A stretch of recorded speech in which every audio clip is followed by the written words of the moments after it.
the environment should be prepared. Automating or setting up your environment can reduce future friction, such as I'll lay out my workout clothes at night so that I can get moving in the morning, for example. Gather the ingredients the night before and heat the pan in the morning. Reduce the amount of friction there is in the system. The 2-minute rule won't help you get anything done. When you follow the 2-minute rule, you'll be able to develop small habits that lead to bigger ones. Make your new habit a 2-minute ritual. You're being too pessimistic in your outlook. To run a marathon, you only need to put on your shoes and stretch for 2 minutes. An hour a day is equivalent to 1 page of writing. The first step is to establish a routine and then to increase the difficulty. Once you've mastered the 2-minute habit, you're ready to proceed to the next stage. Doing so will increase the difficulty of the task at hand. Make it impractical. Keep the remote hidden and the TV unplugged when not in use to cut down on TV time.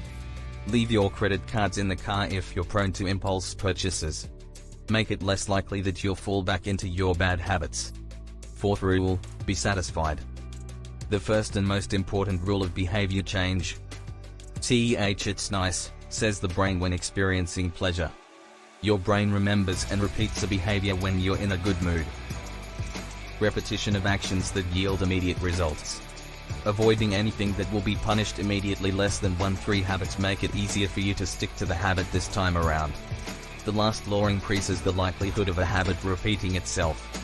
Returns that are immediate or delayed. Short-term gains are often short-lived because of bad habits. Good habits have an unpleasant short-term impact but a long-term benefit.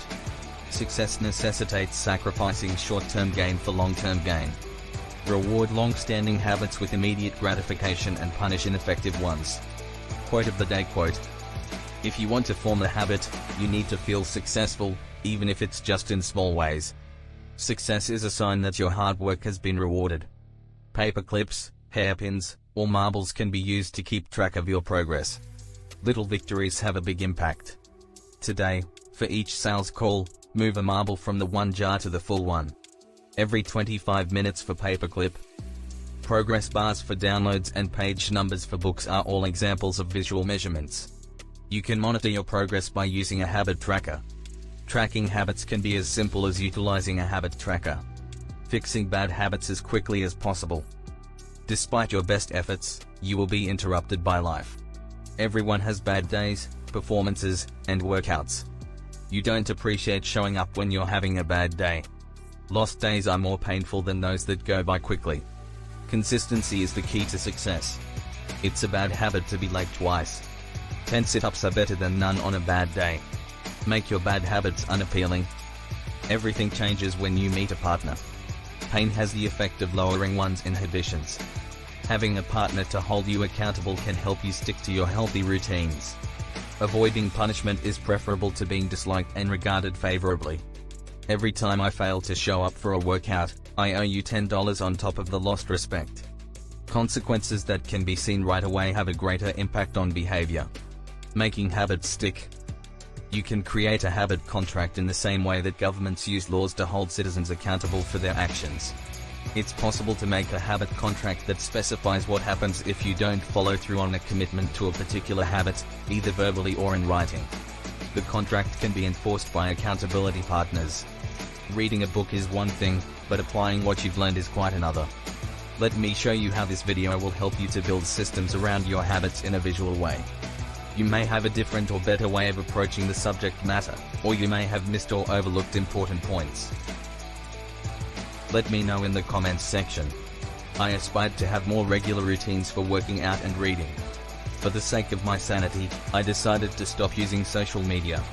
Habits scorecard was the first thing I had to do. As a result of this, I now have a better idea of what habits I should try to break and what habits I can use to support my new habits. When you realize that you have a problem pushing, bad habits are here, and good habits are here. For physical activity. As a first step, I incorporated book tools to make cues more prominently displayed. The term implementation is used by James Clear. My living room at 6 o'clock am. My next step was to create a supportive environment for this new habit. I set up my dumbbells in the living room to work out. To serve as visual cues, I printed out photos of fit people from the internet and hung them around the house. Then I started to crave. Dopamine and motivation are both boosted when I listen to podcasts while working out. My mind has been rewired. In order to keep myself motivated, I tell myself that building strength and a healthier body is more important than having to work out. Changing my mentality has been beneficial.